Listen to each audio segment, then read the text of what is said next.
Welcome back to the Northern Sentinels podcast. I'm your host, Chris Ayotte. On this episode, I speak with one of the kindest people I know, Peter Devlin. Born in Scarborough, Ontario, he is a child of immigrants from England who came to Canada to find new opportunities.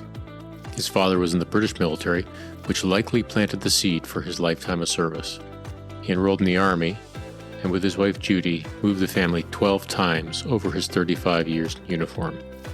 Over his career, he deployed internationally to Cyprus, the Balkans 3 times, Afghanistan, and once to Iraq with the Americans. Peter eventually became Canada's Army commander as his last job in the military. He is currently the President of Fanshawe College in London, Ontario, where he continues to lead future generations of Canadians on their educational journeys. Thanks for supporting the show, and I hope you enjoy my conversation with Peter Devlin.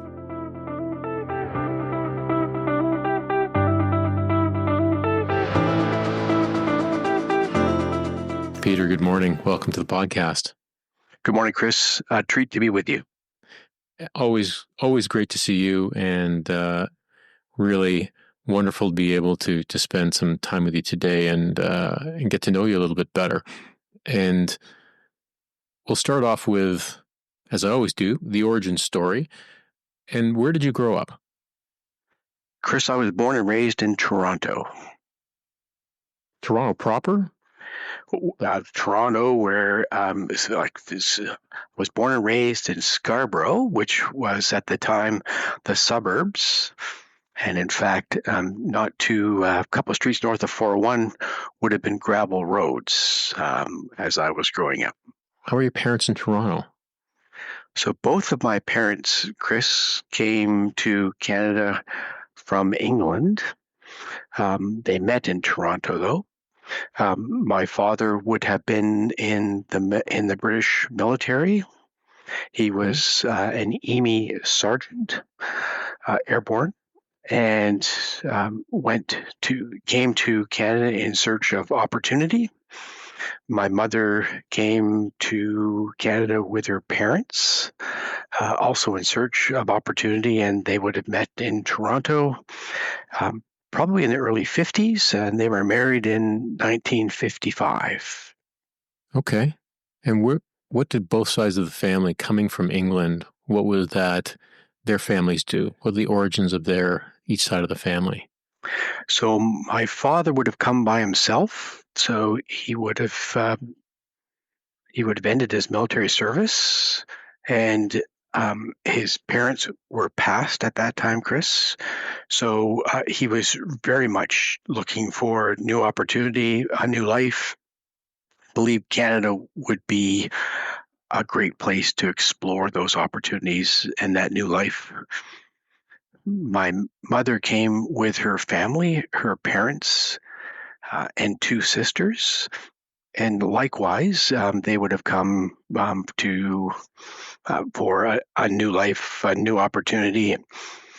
Her father, my grandfather, was a barber, and his wife, my grandmother, would have been a stay-at-home mother.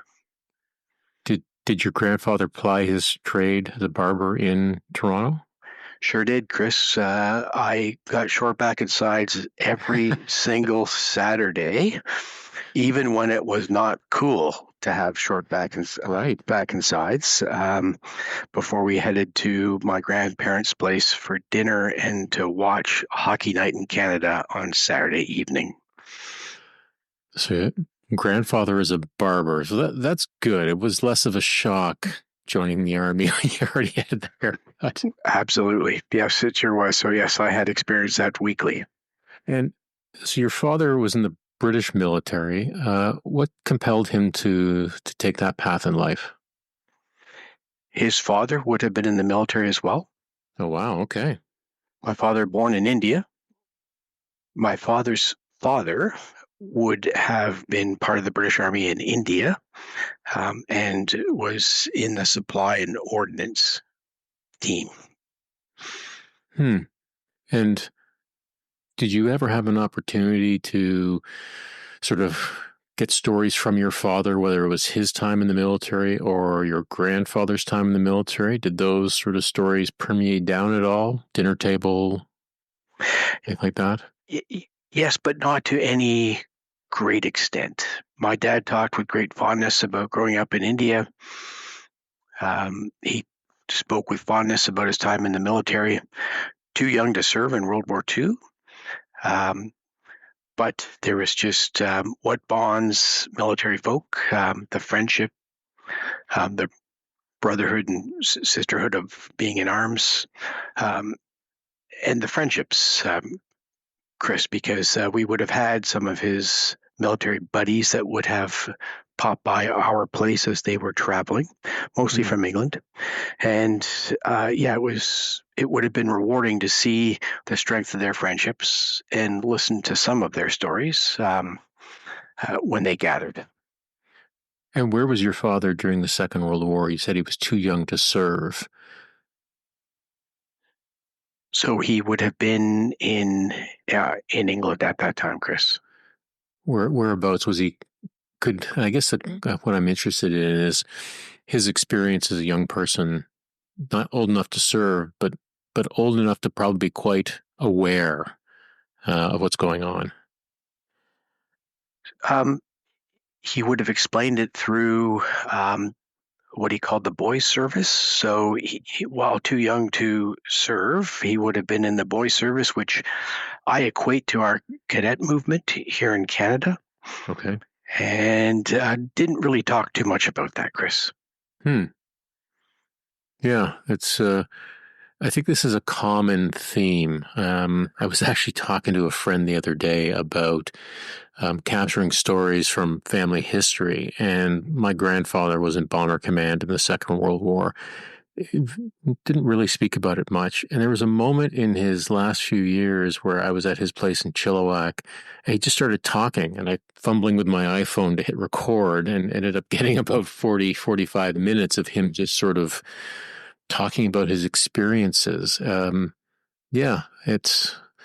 is, I think, a very common experience not to have had a lot of those stories told or shared, and I'm not sure why. And what about your mom's side? What did they do back in England before they decided to make their way across the pond? There wasn't much in the way of stories about them in England. Most of the stories were ones that had been formed here in Canada, living in East York, close to the Danforth.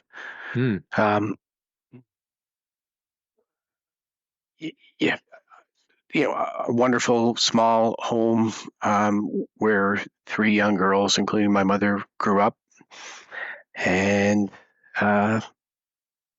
that's not much. It was mostly the fondness of Canada and the friendships that they had made here. And how did your parents end up meeting then in Toronto, from Scarborough and the Danforth? There was a dance of some sort that they would have gone to, and they would have met, both of them exceptional dancers. And so they would have met there, they fell in love, and the rest is history, Chris, as they say. I can't tell you how many stories are family origins, all started at a dance in the city, in the country, the main social outlet of the day, which I think is probably to younger people that doesn't make a lot of sense. It's just they can't get their heads wrapped around the fact that was the main social outlet, gathering similar ages, socializing face to face, particularly today. Yeah, well, I mean, you see this every day now that you work with a huge group of young people as well. You get to have that social comparison between past and present. Quite different. Yeah. And so, what was your youth like in Scarborough? How did you spend your time? So I grew up, went to school. We would have changed schools a couple of times. So while I was born in Scarborough, also lived in Agincourt for a bit, and then lived in Don Mills for a bit. went to school, worked hard at school, um, played a bunch of sports, none of them very well, but it would have been on all the school teams at the intramural level. Chris, Hmm. enjoying being active and enjoying sports, enjoying friends. I would have played hockey, soccer, and all the other intramural sports that were played through the school system. Was there a point at which, as you were getting older, you started to have this sort of sense of what the future could or should look like for you? It, not with the strength that you asked the question. So it never was. It never really was a strong calling. I think probably in high school, Chris, as I was thinking about where I would do my post secondary studies, I started to think about the military as an opportunity. But so post-secondary was definitely something you wanted to do. Um, was that something that had happened in your family before? Had other people gone post to post-secondary? I would have my father would have had a college equivalent engineering background. I don't know that he had a credential per se. I think it will have been his military experience and his military courses that would have provided him with the background that he needed to find work in Canada. Firstly, in heavy equipment, and then in the CNC world, he was an entrepreneur as well. Started up a business making motorhomes. So yeah, so he was a very hands-on guy and good at what he did. Was there anything about what he did that you found compelling and thought would maybe be your path if it wasn't the army? No, listen, he was incredibly proud of his time in the military, and in his case, in the army. Immensely proud of it. And while he always presented it as an option, was never more than that. Yeah, and the entrepreneur thing is interesting because I know that a number of people that I've spoken to caught the entrepreneurial bug from their parents. Um, and was that something that you looked at and thought, oh, that could be really interesting, or it was something that you just looked at and said, that's great for my father, but that's not something that is compelling to me. I'm not sure I fully understood what the opportunities were with Mm, entrepreneurship. So he would have sold his home. We moved into an apartment, and he poured his principal into a brand new business at some risk. okay. By the way, Yeah. that ended up folding Okay. because of the gas challenges of the early 70s when driving a motorhome. Um, be, just from the cost of gas became very expensive. So entrepreneurship. I think it takes a special breed to be able to have that type of courage, Mm. to be able to have that strength of conviction to follow your heart and the opportunity that you're pursuing. I admire that. It's not that it wasn't for me. I I learned a lot watching. Mm. Um, Went in a different direction. Well, how did it impact the family? I mean, you said you sold he sold the home, you moved to an apartment. I mean, were you old enough to sort of sense what was going on? Oh, sure. Yeah. So there would have been myself and a sister, Chris. So a family of four.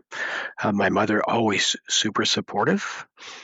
And so I think there was an understanding that there was some risk, but there was a dream, and my dad was chasing it, and we were all in. Hmm. And do you look back on that now and like how did that impact you? And I'm thinking in terms of the way that you viewed risk, maybe financial risk, or other parts of your life. I mean, Do you have any sense of what that sort of mark would have made on you, positively or otherwise? I think it made me have a feel for risk, but a very balanced approach to risk. So not risk averse, um, alert to risk. I would say, Chris, is Mm, what I was, but not risk adverse though. okay. And at what point, do you remember, was there a specific moment, a conversation or a person where you made the decision that you were going to join the military? No, not a particular person at all. It was probably as I was um, finishing grade 12 and entering grade 13 at that time, Chris. It was time to apply um, in the fall leading up to joining the following summertime. So that's when I would have filled out the application, headed off to the recruiting center at 4900 Young, um, had the aptitude test, had the interview, and filled out all the forms. So as you're talking about filling out the forms, and I'm looking at your regimental tie, what was the what was the process of deciding what you wanted to do, or was it a process, or was it very much, young man, this is where you should be? No, it was very much. I think that I was in the driver's seat there, having been touched by my father and his Hmm. experience. So I was destined for the Army, Chris, and I did enjoy people, being surrounded by people. I did enjoy the outdoors, and so infantry just seemed like a natural fit. So I chose the infantry. Now, in your mind's eye, obviously when we're all 18 years old and we join the military, we have a sense of what this is going to look like. So notwithstanding you've got a long lineage of military people in your family, did what you think it was going to be like materialize, or how did that unfold when the transition from being a young man in Toronto to being a young man in the army? Better than I had anticipated. So I anticipated, being in uniform. I envisioned some tough times. I envisioned the opportunity to travel. Um, I hoped that there would be some deployments. Um, and in the end, it was all those things and more. Isn't that wonderful? That's so nice that's what you hope for is what you got. And if you think back to being those sort of early years, what are some of the things that stand out in terms of experiences or people? And I'm interested to hear about your thoughts on mentorship, but maybe we'll start off with some of those early experiences that were really impactful. Sure. So pause here to tell you. So in my early days, at a dance, by the way, is where I met my wife Judy. There we go. Yeah. Yeah, and so we have four magnificent kids, all young adults now, and so those would have been early days in uniform. Would have been first dating, then being engaged, and then eventually getting married. In my first posting or so. Um, and so my first posting arriving at 1st Battalion, the Royal Canadian Regiment in London, Ontario, at Wolseley Barracks, Chris, there was, I had 36 soldiers in my platoon with a warrant officer whose name was Gary St. George, an absolutely extraordinary man and leader. I had three sergeants, I had a couple of master corporals, and some wonderfully experienced and also some wonderfully inexperienced soldiers. But they were all there for me. I was not there for them. And so they were there to help train me, build me, mold me, mentor me, and provide me the challenge of directing three rifle platoons, mechanized, and a platoon HQ inside a rifle company that was almost at strength at that time. Not all the rifle companies had that level of we called it manning at the time. Um, and so I was really struck, Chris, that there was an investment in young officers made by the battalion at that time. Do you get a sense, Peter, that you're making that statement based on the power of hindsight, or was it that evident at that moment that this was the case? It was evident. So a decision of the commanding officer that we have this handful of young officers arriving in a battalion right out of training, and it's important for them that they shape those young officers and provide them with the challenges of leading, of inspiring, of making tough decisions, because the most difficult decisions that people make are tied to people.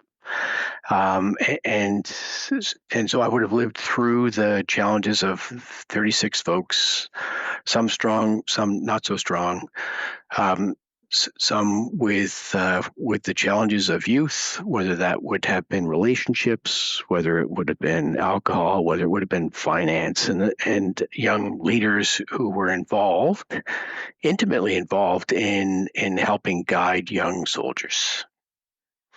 Do you remember the first sort of personnel issue you dealt with that really sort of surprised or shocked you? I mean, I certainly can. I'm just wondering if there's something where your youth really stood out and you were thankful for having that sort of experience of mentors around you. Oh, well, I couldn't believe some of the trouble that soldiers could get into. So we would have had a jail in Wolseley Barracks, and it was not uncommon for there to be several soldiers in jail for a period of time. They were visited every day by the duty officer, as were soldiers that were in hospital, visited daily by members of the regiment.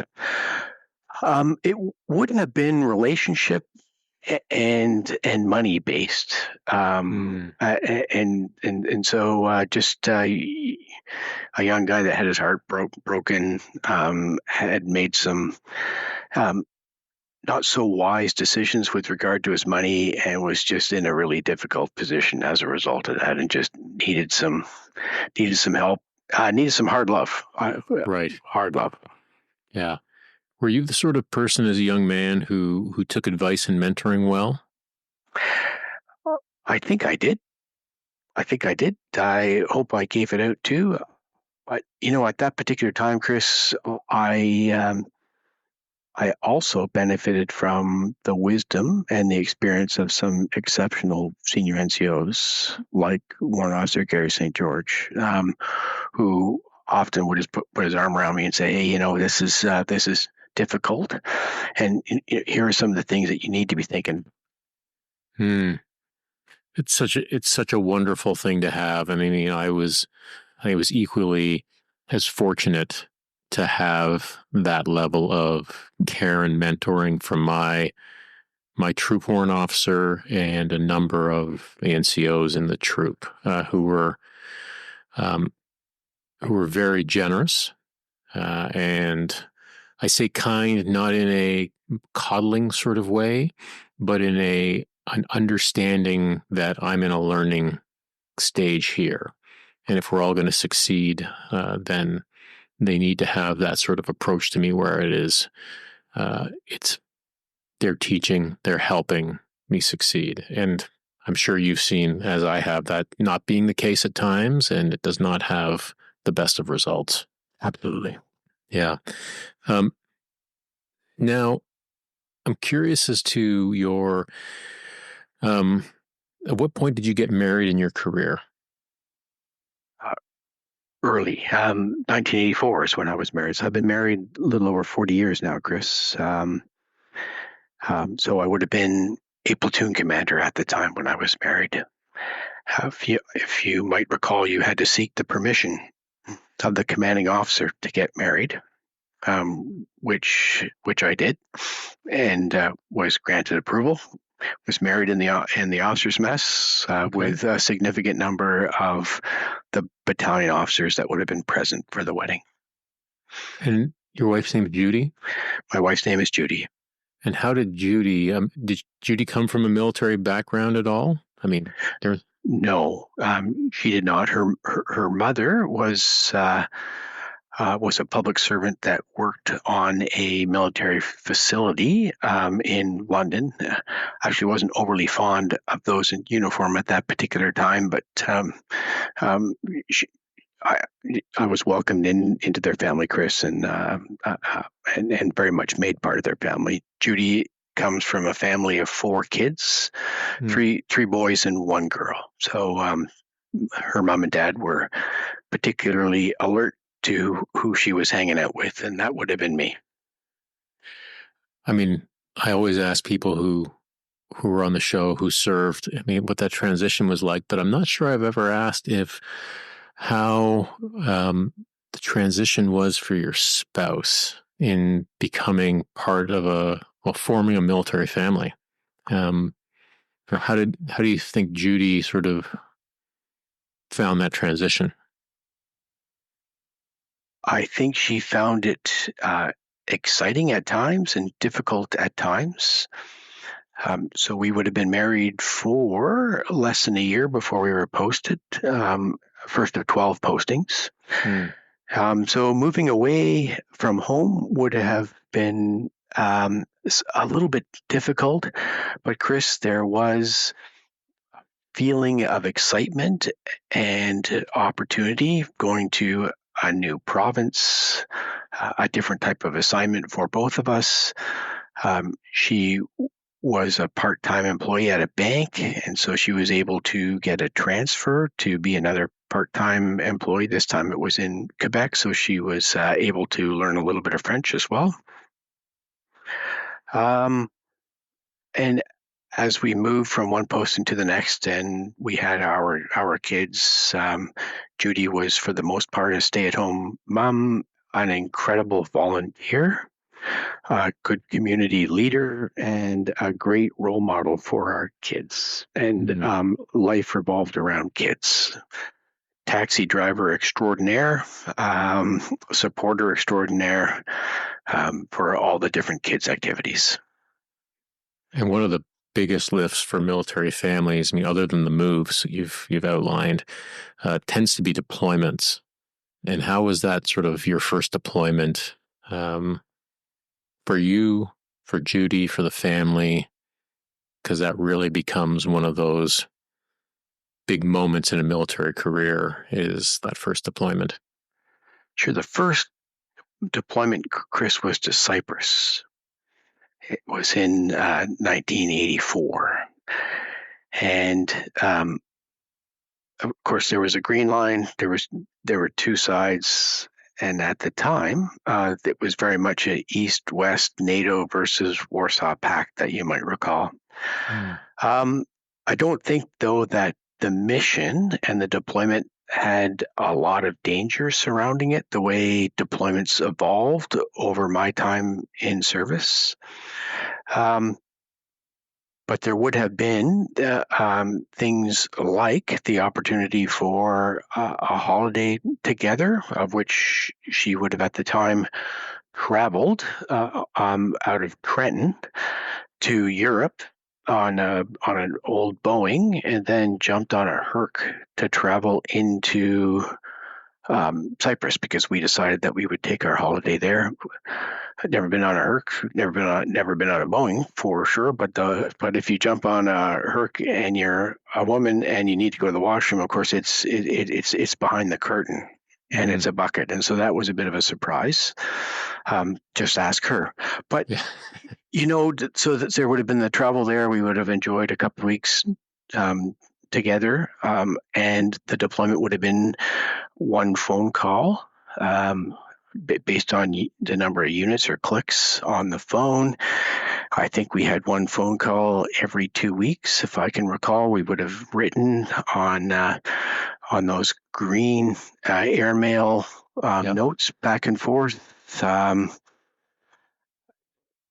So time would have passed probably much slower than I think current deployments do, because the type of contact and the frequency of contact is so much different now than it would have been back in that day. Yeah, you certainly have seen an evolution throughout all of your deployments from, and what was after Cyprus? Oh, I'm assuming into the Balkans and after that. Right. So from Cyprus, just as you mentioned, Chris, it would have been into the Balkans. I did 3 tours in the Balkans in 1992, 1997, and 1998. All different, all uniques, all starting to get much more complex, as instead of there being 2 sides and 1 line, there would have been multiple sides and a line that moved. Different cultures, different religions at play. It would have been then, Chris, that I would have experienced the strength of hatred that I hadn't really experienced before. Death for the first time as well. So, as I look at what happened in the Balkans over the period of time that Canadians, the 40,000 Canadians that deployed in support of operations in the Balkans, I think Canada should be proud of the role that they had in providing a level of stability and opportunity for the people there to be in a country now which is beautiful, is stable, has fabulous opportunity, and is all part of. It's just a rich part of Europe today. Hmm. Have you had any opportunities to go back to that part of the world, into the Balkans at all? I went back to close the Bosnia mission in uniform. Yeah. In probably don't have the year right, but I think it might have been like in 2011. So, like 2 decades after my first deployment there, to see Sarajevo as a modern, vibrant city, and more recently, on holiday with colleagues from the U.S. Army War College, would have gone to Slovenia that I would have been at in the first time in 1992. Of course, it was not as heavily damaged as other parts of the Balkans, but wow, what an extraordinarily beautiful country, kind, welcoming, modern country, extraordinary. So, how did you feel when you had that sort of full circle moment from being there as a young officer in Sarajevo to going back a couple of decades later? So there was pride in what Canadian soldiers had sacrificed to provide countries with such great opportunity, how they had modernized, how they had put that conflict behind them for the most part. As I mentioned, Chris, that was the first time I would have experienced loss. I would have experienced both physical and emotional harm that was being done to Canadian soldiers, because they have a special level of courage and strength to do the right things, and they really do define selfless service. Yeah, I had this conversation with somebody about Kosovo, which was my first deployment, and although I haven't been back, I think seeing, just as you've described, you seeing a place that you were at, serving, hoping to make a difference, and then seeing that place get better over time, over decades, I think is wonderful, because those examples are not easy to find all the time, for sure. Yeah. So when you think about it, it's like 30 plus years now. Chris. And if you compare that to the change that happened before those in World War I or World War II, Korea even, I don't know that there would have been advances as swiftly as we saw in the Balkans. No, I tend to agree. And certainly, I mean, we can maybe talk a little bit about after the Balkans, because you were leading one of the first missions into Afghanistan, and how you found that different experience, or did you find a different experience? Well, so after those tours, Chris, my next tours would have been into the Middle East, into Afghanistan in 2003. There were a bunch of firsts. So also had the great pleasure, really, of being Roto Zeros. Roto Zeros have, there's some uncertainty, greater level of uncertainty. There's much more room for initiative. There's fewer rules. And so there is opportunity to work an environment and to work the people, how you see you can make a difference and advance the mission. And so Kabul, 2003, ISAF, it would have been a Roto Zero for Canada, a bunch of firsts. So that was when NATO decided that they would participate in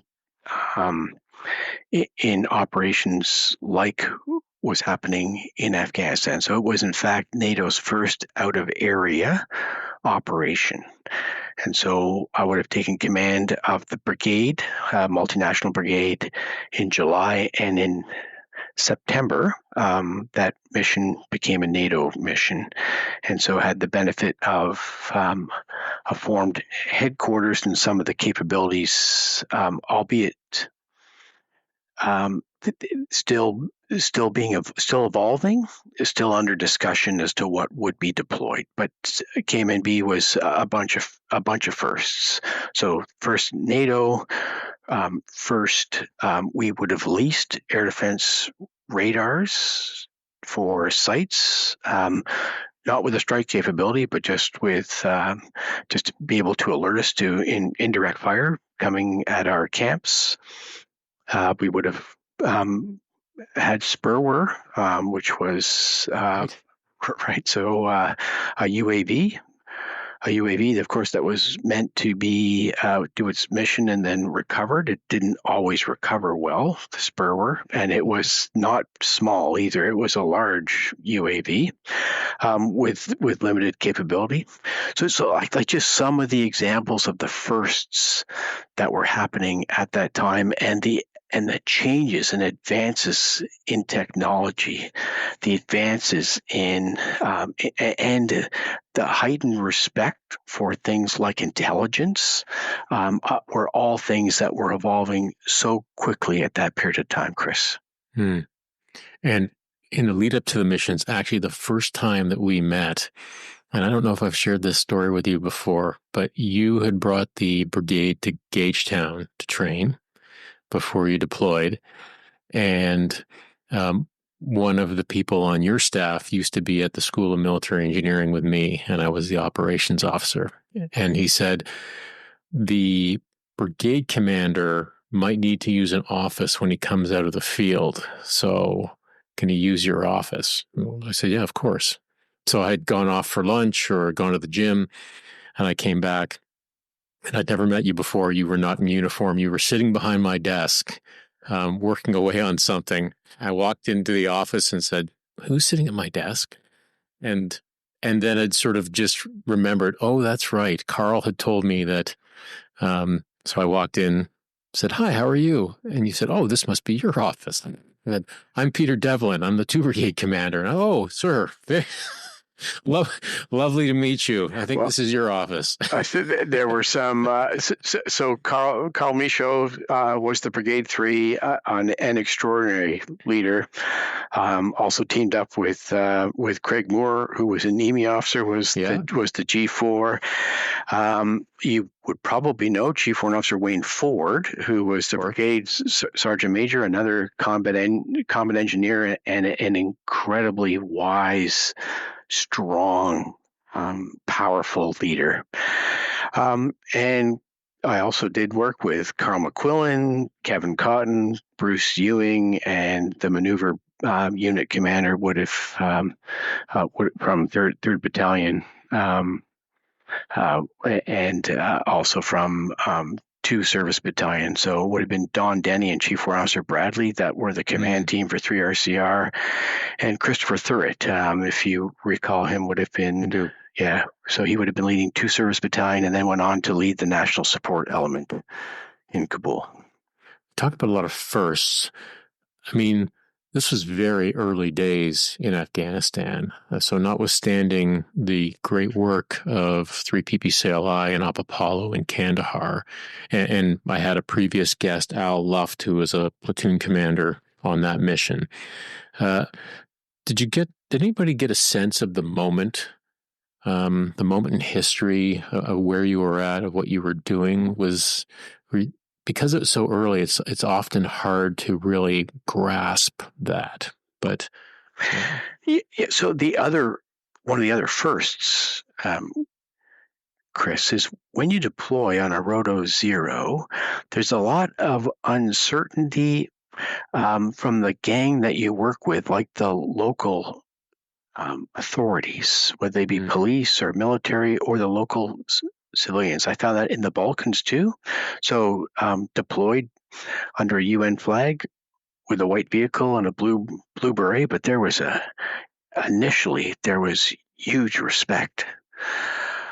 I found the same thing in Afghanistan. Initially, there was huge respect for NATO and uncertainty about what all the capabilities that would be brought to the battlefield. Of course, I was only experiencing phase 1 of Op Athena, which was our being Canada's commitment to Kabul, and it changed dramatically for phase 2 as Canada committed into Kandahar. But what I can tell you is, as the deployment involved, selfless service, defined by Sergeant Robert Short and Corporal Robbie Barenfinger, who were killed in action with a roadside bomb October the 2nd of that Roto 0 tour. And then Corporal Jamie Murphy by suicide bomber on January 27th of 2004. You could just see how the threat environment was changing.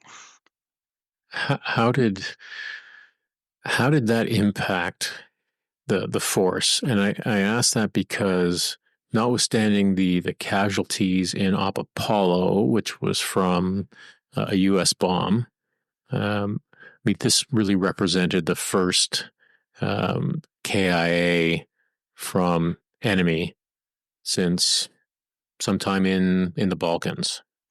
Right. So, it had a profound impact, particularly on the 3rd Battalion. Particularly on the third battalion. So, so the fact that it was a roadside bomb, it was indiscriminate to an extent. I think it was just early days of the threat that Western forces would see in the Middle East, whether it was in Afghanistan or it was in Iraq for the multinational forces that would have been there. Just evolving. It was crude, but real. You just mentioned Iraq. I'm curious if, because Operation Iraqi Freedom would have kicked off while you were deployed, was there any sort of impact in terms of a diversion of attention from Afghanistan to Iraq while you were there? Did you sense that at all? No, I didn't really sense that, Chris. And in fact, I think I think NATO, while they had made a commitment to Afghanistan and to ISAF, was still in its early days of figuring out all the capabilities that they would bring to that particular fight. So you had talked about, I think we were talking about you moving down to Hood, but you had mentioned how your family had always been really supportive and had been game for the next posting, and how you and Judy had moved the family 12 times.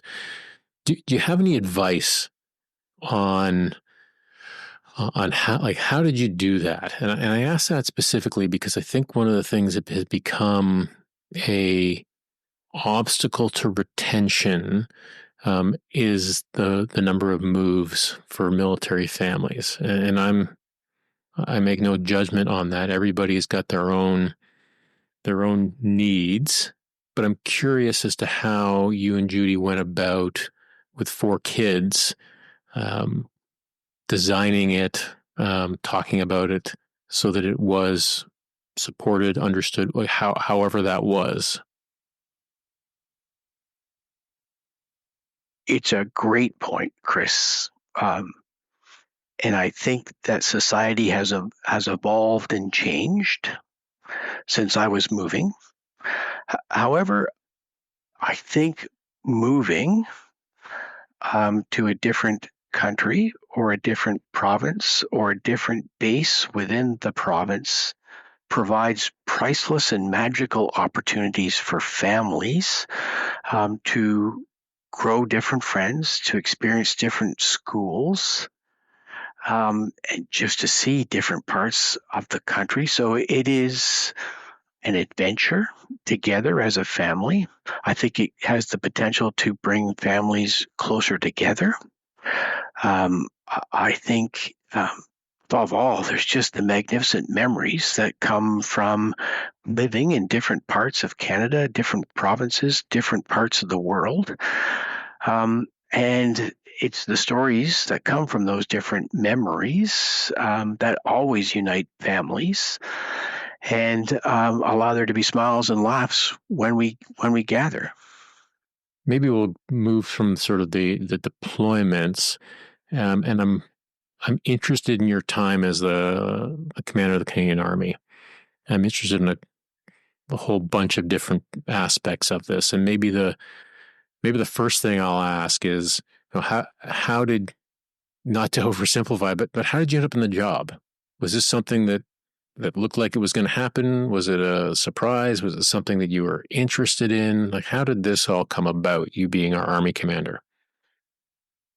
Certainly wasn't something I was interested in, and as a young platoon commander, it was something that I never even thought was a possibility, uh, um, ever. So I would have. I did one other deployment after Afghanistan. I was on exchange with the U.S. I had just completed the U.S. Army War College, Chris, and then I went down on exchange to 3 Corps. Right, you were in Hood. That's right. So,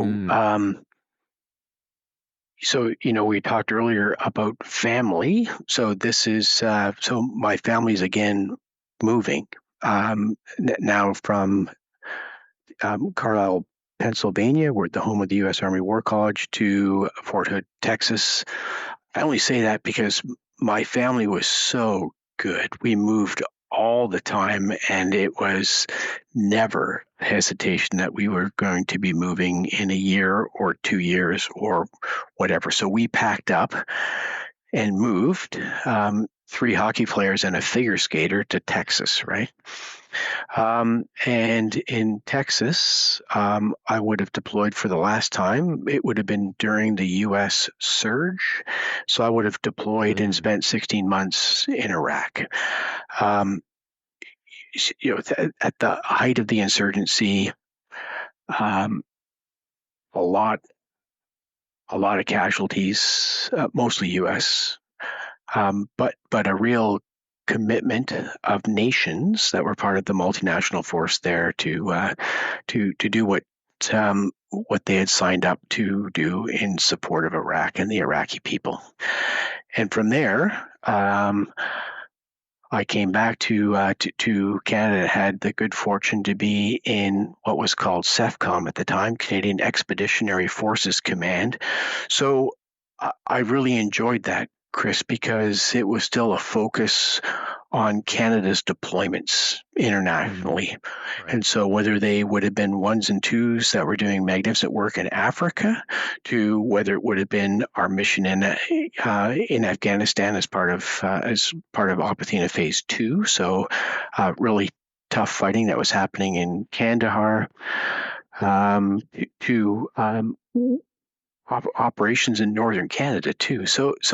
I really enjoyed being involved and monitoring and doing my bit to guide Canadian expeditionary operations. And then I got a call that said that I was going to be had the good fortune to take over the Army, and that was phenomenal. It was at a time then, as we were transitioning out of combat, right? We're still doing a training mission in Afghanistan, but there was I felt that my purpose and my aim and the Army's mission was to take the lessons that we had learned over the past many years of fighting in Afghanistan and consolidate an army that was part of the Canadian Forces that was prepared to fight a more traditional conflict. And so we would have moved in that direction. When you got into the job, how was it different from other commands? And maybe the second part of that question is, did you feel prepared for being a service chief? I was not prepared. I took great pride in being involved in training Canadian and multinational soldiers to deploy to represent Canada and their countries overseas on different missions. I enjoyed that, and that had shaped me. And so while I had done some time in Ottawa, in Army HQ, in both ops and the G1 a long, long time ago, I had a lot to learn. And so things did not move as swiftly as they do in units and in brigades and on bases. Not that that's, and I don't mean that that's bad, but strategic decisions are decisions that are taken, I think, even more carefully than operational level decisions. Their impact is more profound. The resources involved are larger.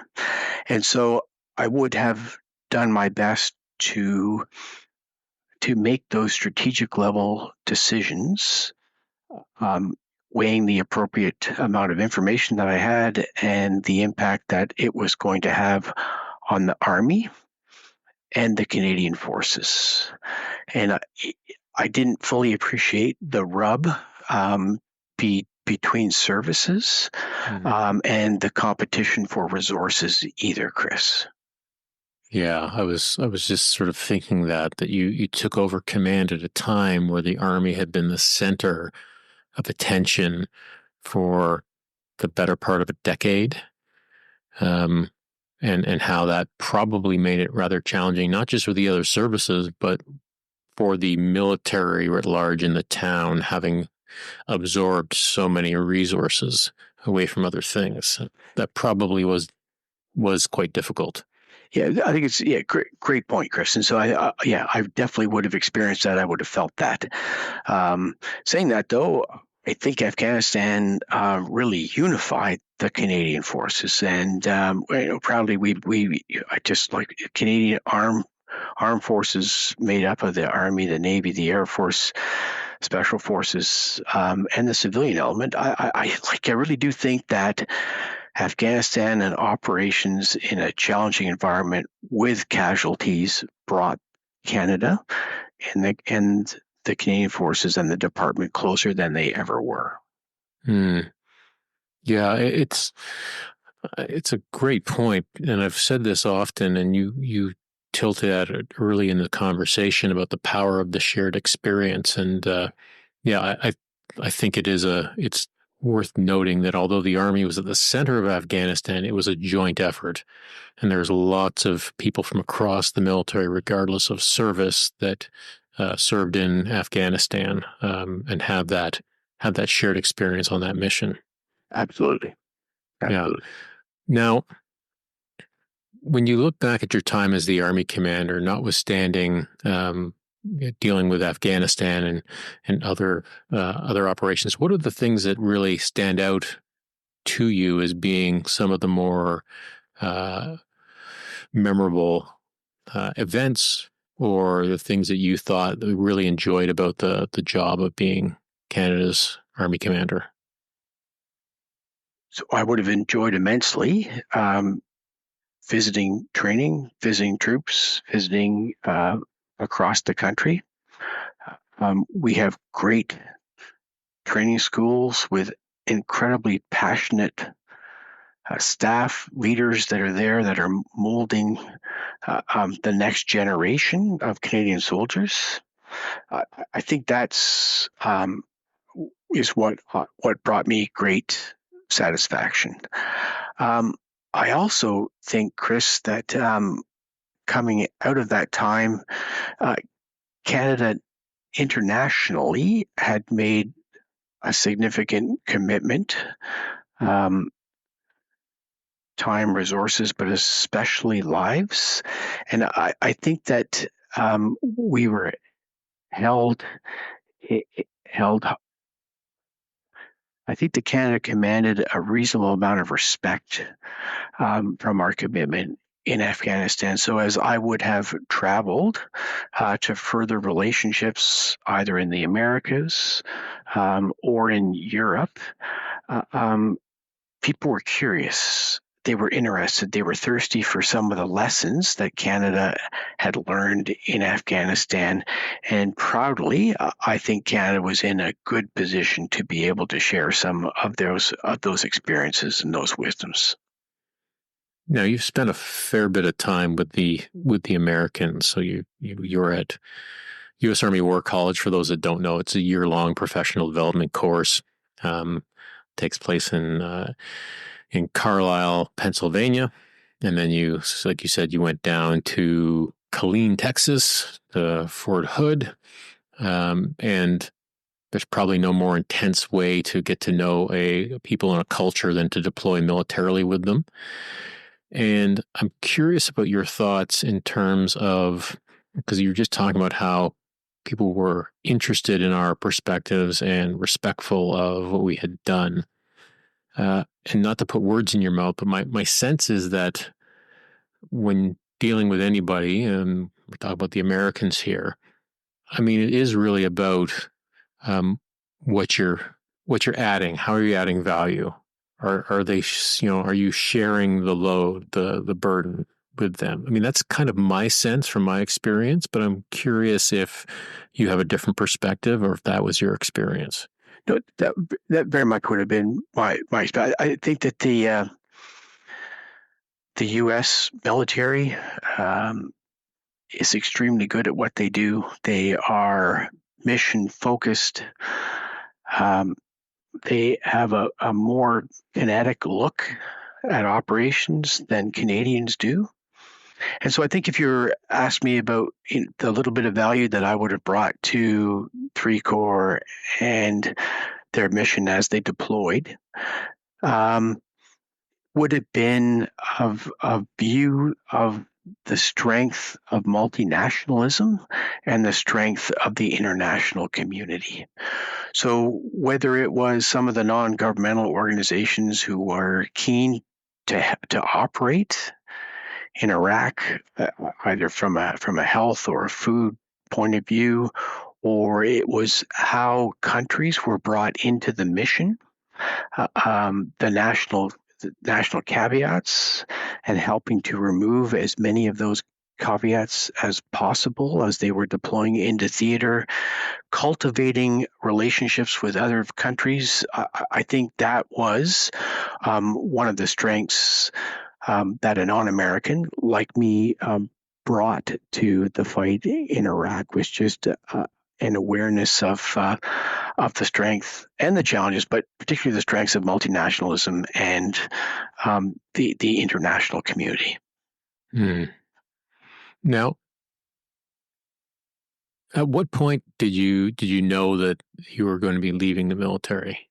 So, Chris, I knew I was probably going to be leaving the military about a year or slightly less than that, that it was over. I'd had a wonderful career. I did not want to be, nor would I have been any good at being the chief of the defense staff, and or any other position for that matter. And so it would, yes, my military career was coming to an end, and I would have probably had 8-ish months of realization that it was happening. And how did you manage your transition? How do you manage those sort of feelings of it coming to an end? Not well. Okay. Not well at all. So embarrassingly, Chris, I did not have a plan.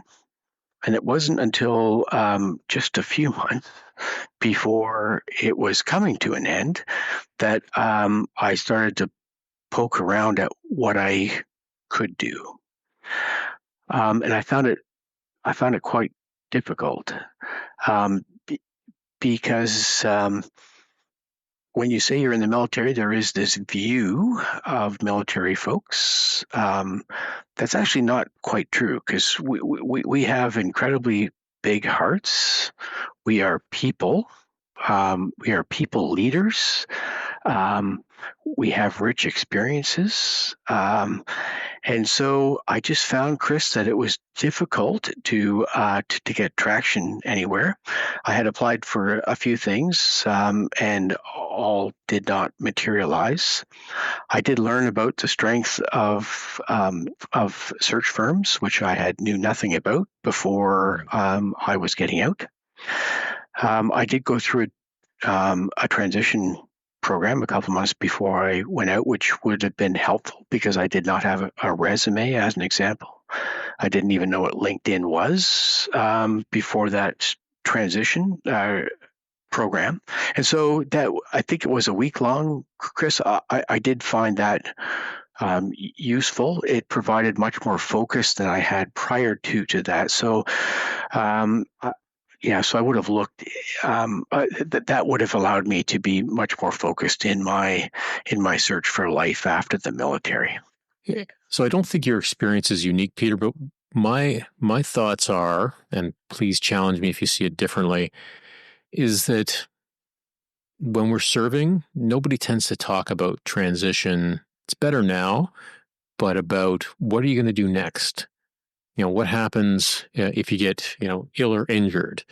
And what does the next chapter look like? And setting the conditions so that it's on your own terms. And my experience was always, it was a little taboo to talk about doing anything other than serving in uniform.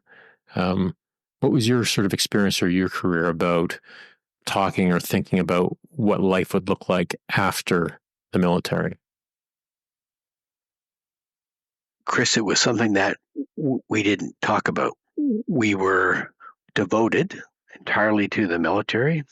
It was our career, and you served until that career ended, with little to no talk about what you would do after that. That was my experience. And so as time ticked by, and it was just a couple of months before I was to be released, I had become, as I mentioned, more focused in my search. I would have just turned 53 years old, so I wasn't dead yet. And I think I had some experiences to be able to share. Things like I think military understand really well the situation at the strategic or operational tactical level inside any organization. I think we accept responsibility. I think we communicate in including giving intent, and we motivate and we inspire. We make decisions, we make them with data, but we also use our heart, and we build trusting teams that are mission focused. And I thought I could bring that to an organization.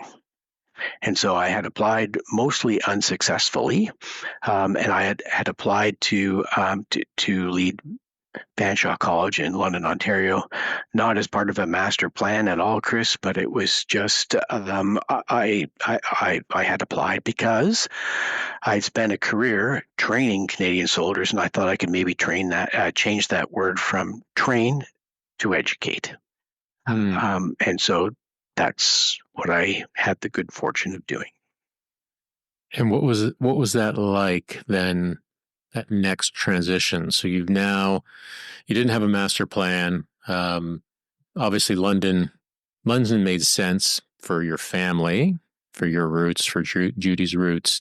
But how did you find that transition going from really a lifetime of your adult life in one organization to a new one? And not even talking about Fanshawe specifically, but just that sort of as a 50-something now, making that transition. So emotionally, it was difficult to leave the military. So it's a Friday afternoon. I'm in a jacket and tie. I'm not allowed in to the building because I'm there to hand in my ID card. Yeah. Right. And so there's no one there. You hand in your ID card to the commissioner, and it's over. Right. And there's some emotion. There's there's a lifetime of memories there. And so the commissioner says, thanks, see ya. And you go, see ya. And you jump in your vehicle and you're off, hopefully, to another opportunity. And so for me, I had that other opportunity. You weren't working for someone. Then I was working for a board that I knew very little about boards. And I thought I didn't fully appreciate all that boards do. And these are volunteer boards who had taken a chance on Peter Devlin leaving the army, leaving the military, and becoming the president of Fanshawe College. So they took a chance on me, and I'm so happy that they did. I find the work, Chris, incredibly rewarding, and it very much has been about trading soldiers for students and trading training for education. And so Fanshawe is a base. There's about 40,000 students, 30,000 full-time, 10,000 part-time, kind of like the regular and the reserve. We're organized into battalions and regiments that they call faculties here at Fanshawe. We have barracks that we call residences. We have a mess hall that we call a cafeteria, and we have a field house that we call a wellness center. So there are striking similarities, although I can tell you that the gang at Fanshawe was leery of an army guy coming to take command of Fanshawe College. Fearful of morning inspections, fearful of morning PT, fearful of my way or the highway type decisions, which is exactly the opposite of a modern military like Canada. It's a fabulous point, and I think that there's so many of those misconceptions. And I can remember recently having this conversation with somebody who made some gesture about, well, this is a really structured organization. You'd be used to that in the military, this sort of tight control.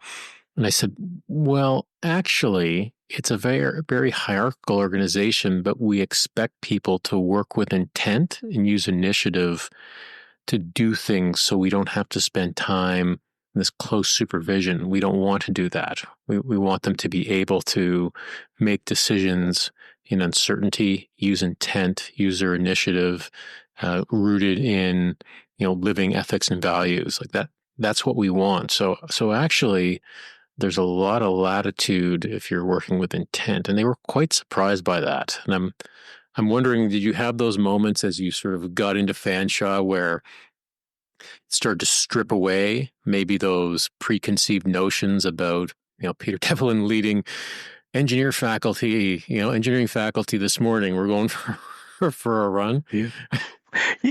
Yes, very much so. There was a little bit of uncertainty. I think, Chris, even how you lead and have what you and I would have called O groups, and I would have deliberately changed the names of the little groups that existed because it was important to me that we were a team, and that I helped them with direction. I provided intent. I certainly had a role in inspiring and motivating and having them future focused, whether it was on the next round of programs that we were developing, on the skills, the people skills that we wanted our graduates to have. So there were that was a bit of a change, and I don't think it took too long until people understood, embraced, not just Peter Devlin, but a modern military approach to leading, to providing direction, to planning that happened at the strategic level, at the operational level, and the tactical level inside Fanshawe College. Maybe for the listener, you can give us a bit of a sense, Peter, of the difference of the DNA between a university and a college. So college is very much about hands-on applied learning. I mentioned our 40,000 students. We have about 220 different programs. We offer everything from 2-year diplomas to 3-year advanced diplomas. We're developing 3-year degrees, and we have a number of 4-year honor degrees. We do postgraduate work, which is particularly appealing for our international students. And I think our students are different, Chris. So if you would just allow me a moment to share a typical Fanshawe student. Firstly, the average age is a little over 25 years old. We have slightly more females than we do male students. A quarter of our students are first generation post-secondary, so they're the first from their family grouping to be going and studying at the post-secondary level. And one of the things that astounds me is that 1 in 5, so 20% of our students, come from families where the household income is $30,000 or less. There's a lot with families, so 18% have dependents. A quarter of them are either married or in common law relationships. And we provide them, whether it's whatever credential they're studying, with the hands-on learning, the applied learning in small classrooms for them to be able to excel in their particular area that they love. Now, you mentioned the appeal of the 4-year honors degree to international students, and we've certainly seen international students in the news over the last little while in terms of numbers and the like. And I'm just curious as to your take on this issue. Yeah, so I probably need to clarify that Chris. So it's the 1-year postgraduate programs that are of appeal to those already with a degree, and that would be a large number of our international students. So their greater interest is in 1-year or 2-year programs aligned with labor market needs. Okay. So, and it is a dream for most of the international students that study at Fanshawe College to become permanent residents. And we, at our peak, had about 50% of our students were international students. They came from over 150 different countries, and we had a great level of diversity from those countries. They were committed. They were very savvy. They knew what programs they wanted. They knew what they knew the fields that they were looking to work in, Chris. So how does changes to, and actually I guess it's, how do you navigate policy changes, because you clearly have to deal with the City of London, so you have to deal with the municipal government. Education is a provincial responsibility, and yet other things like immigration are predominantly owned by the federal government. And all these things are important to you, and you have to find a way to mesh these together to make sense for Fanshawe and your long-term objectives? It's a great question, and there is a collision of all those different interests which happen and are happening in colleges across the country. So we work at the regional level because part of our mandate, Chris, is to meet labor market needs, and so each region across the country has very unique and different needs. We work with economic development. We work with large companies and small companies, all to have students graduate in fields and to go to work. And I'm proud that 91% of our graduates get work within 6 months of graduating. And so at the regional level, we're working provincially, have been chronically underfunded for years, and it's been international students that the province directed and colleges used to make up the delta in funding at the provincial level.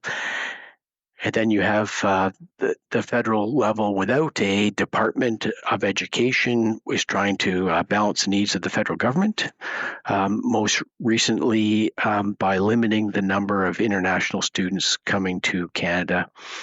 And they've done that in a very detailed way, including dictating the programs that are eligible for postgraduate work permit for international students.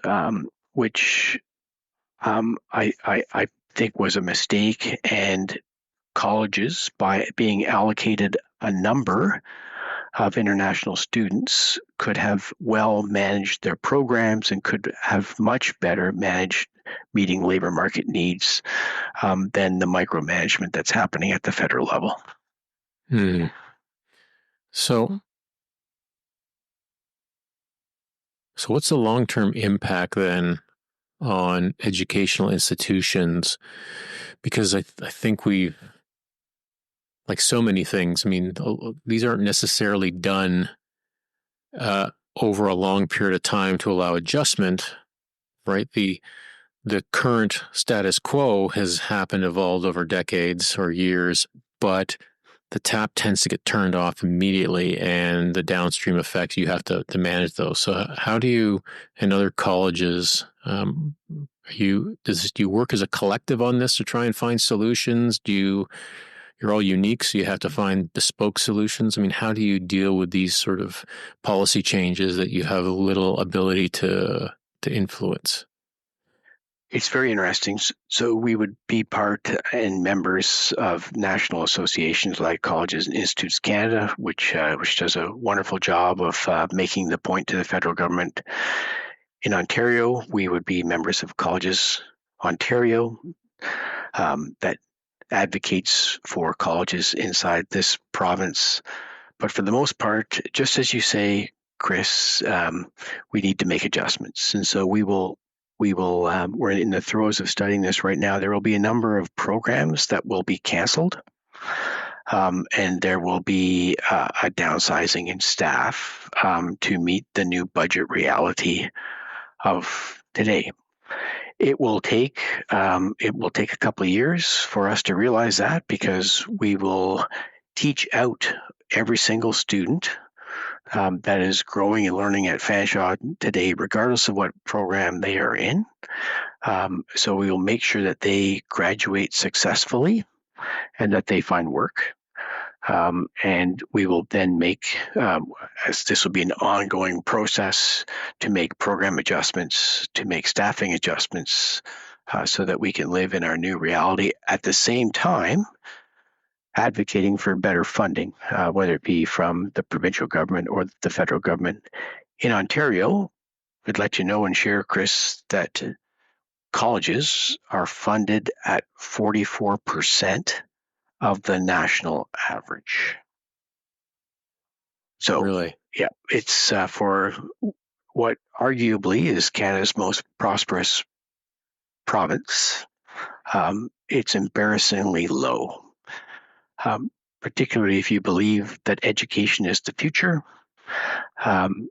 It should be heightened to be able to provide Ontarians and Ontario with a brighter future.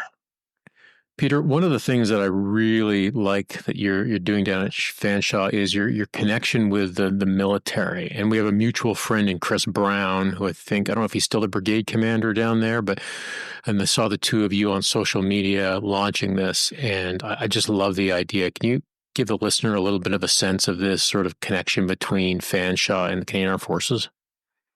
I sure can, Chris. I'm immensely proud of the fact that Fanshawe College is a military-connected campus.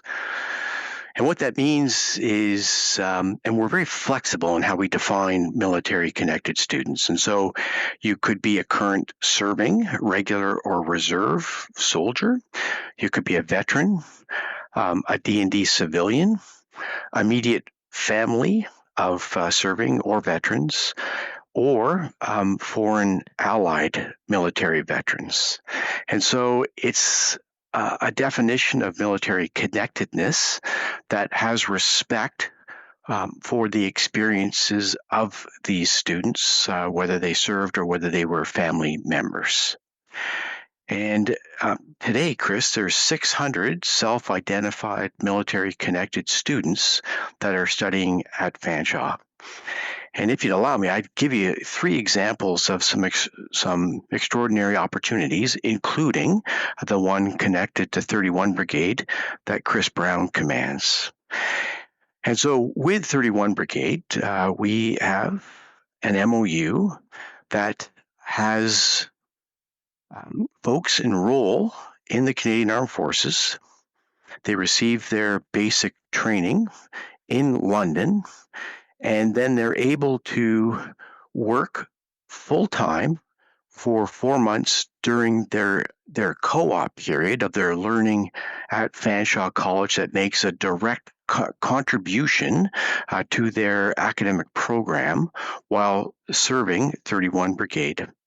Right now, there are 3 programs that are in that bucket, including human resources, financial services, and material management technician. And we're exploring other fields to be able to expand that particular initiative. The second one I'd like to comment on is helmets to hard hats. And so, again, Fanshawe was the first college to partner with helmets to hard hats.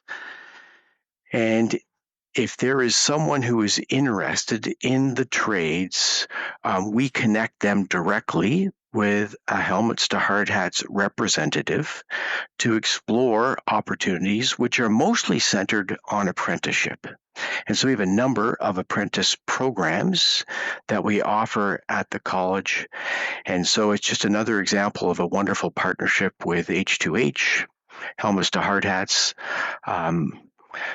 soldiers, mostly veterans who are looking to explore other opportunities, and this is specifically trade-oriented. And the last example I'd like to share, Chris, is with the Military Spousal Employment Network. And so any of Fanshawe College's job opportunities are now shared with military and veteran spouses.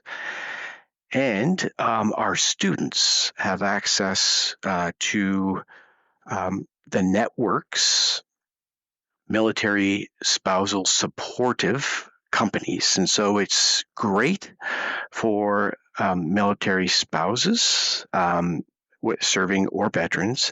And it's also wonderful for our students is because they then have access to employers that have a heightened level of respect for the military and like to offer spousal opportunities across the country. So 3 examples. I'm super proud. I'm very excited about the opportunities that Fanshawe College offers military-connected students. And I think it also, Chris, raises the profile of the military in the Fanshawe community. Yeah, I love this program. And I think one of the important things for the listener, especially if you're serving, retired, so the education and training benefit out of VAC is an amount of money that a number of people can qualify. I think if you've got more than 12 years of service in the regular force, you can qualify for the ETB. You can apply it to education at Fanshawe. But I think one of the most important things, you're talking about flexibility, Peter. I mean, some people come out of the forces and they need to get a job straight away for a variety of reasons. That makes perfect sense. Not everybody retires after 35 plus years of a fully fleshed out pension. And I think one of the impediments is to further education is that people need to start making money, they need a job, but there isn't necessarily that inherent flexibility in post-secondary all the time. And I think that if I'm hearing you correctly, that's one of the advantages of this connected campus program. It sure is, Chris. I'd also add that we would have specially trained folks at the college, counselors who are particularly trained in things like VAC and the education and training benefits. So we help students, prospective students, gain access to that type of support. And so this is both before studies, during studies, and after graduation as well. And there are great academic supports as well as student supports, and faculty that are also very understanding. So if there is a need, as you mentioned, for time, for those that are serving, particularly with our connection with 31 Brigade, and they need to deploy or they need to be away on a training exercise, our faculty and the college respects that and recognizes that. If we take the current sort of context in terms of a whole bunch of factors, right? So whether it be the recruiting and retention challenges, although I read the last couple of days that the Canadian Forces says they're going to meet their recruiting numbers this year, which is nice to hear. But as you know, just because you meet the numbers doesn't mean you turn the tap off. You need to run right through the finish line and keep going. So within that context, the context of what's going on down south and people talking about create a level of independence, maybe a larger size military, and I'm getting to a question here. So Fanshawe is doing this, and I see this as a great recruiting and retention tool. Is there anything that would be preventing other post-secondary institutions from mirroring what Fanshawe is doing across the country? None. And in fact, there are 4 other colleges in Ontario that are military connected. We share everything. We share initiatives so that these opportunities will exist. Fanshawe is proudly a part of Colleges and Institutes Canada. And at a forum that's being planned for April of this year, there will be a national session on being a military-connected campus. And so I expect that the interest will only grow across the country in colleges who have a desire to support military, support veterans. And as you say, as the wave of patriotism spreads across the country, and I do believe that will increase enrollment and interest in the military. I hope that the Military Connected Campus is just one way that we can assist the Canadian Armed Forces in growing the number of serving members. Before we wrap this up, I just want to see if there's anything else that you want to talk about, whether it be from your service, about Fanshawe, anything else that's on your mind. No, listen, Chris, you have a gift. I mentioned this when we first met here. You have a great gift at bringing out conversations from people. I appreciate the opportunity to share my little story, which is not quite as exciting as many other people that have been on the Northern Sentinel. It's a great podcast. So thanks for the opportunity. I had a great career in the military. I enjoy immensely what I do at Fanshawe College right now, and blessed with a fabulous family, all a bit different, and living in different parts of fortunately for me, just Ontario. Peter, this was an absolute pleasure. I mean, I was a unit commander in the Army when you were the Army commander, and that was a wonderful thing for me, and a wonderful thing for the unit to be under your command. So I thank you for that. I thank you for your years of service, your continued service to Fanshawe, because there are many ways to serve, and I believe that you are continuing to do that. And thank you for being one of our Northern Sentinels. You are welcome. Thank you very much for the opportunity. I probably should have told you, Chris, if I can still say something, as I wear my regimental tie here. You may or may not know that I just recently took over as Colonel of the Regiment of the Royal Canadian Regiment. I did not know that. So talk about weird. Going to Wolseley Barracks, where it all started for me, to go to clothing and say, I'm here to get issued a uniform. And for them to say, all right, like it's, a bunch of barrack boxes, and I say, no, all I'm looking for is a single set of DEU and a single set of CADBAT. Thank you very much. But putting the uniform back on after being out for a dozen years is an odd experience. Yeah, but it must be amazing, though, to sort of, not that you ever leave, because those connections endure, but you're back in a much more material way now. Have you had any official functions yet in your role? Just one, and that would have been the actual ceremony, Chris, in Petawawa, where no one, right? So I would have known the chief warrant officers, but the unit commanding officers are folks that I would have never served with, and so it's an unusual feeling. But listen, it feels good to be in uniform. It feels good to be attached to a regimental family who are all joined together in a magical way of military service. So, thanks. Amazing. Great to see you back in uniform. I can't wait to, I'm sure there'll be some social media posts, and I look forward to seeing you out and about back in the Army. Thank you, Chris. I look forward to the opportunity. Thanks for allowing me to be one of your Northern Sentinels. This was wonderful. Thanks, Peter. All right. I hope you enjoyed my conversation with Peter. Please subscribe to The Greater Good on Substack to get this and other content to help you citizen better. Thanks for listening, and goodbye until next time.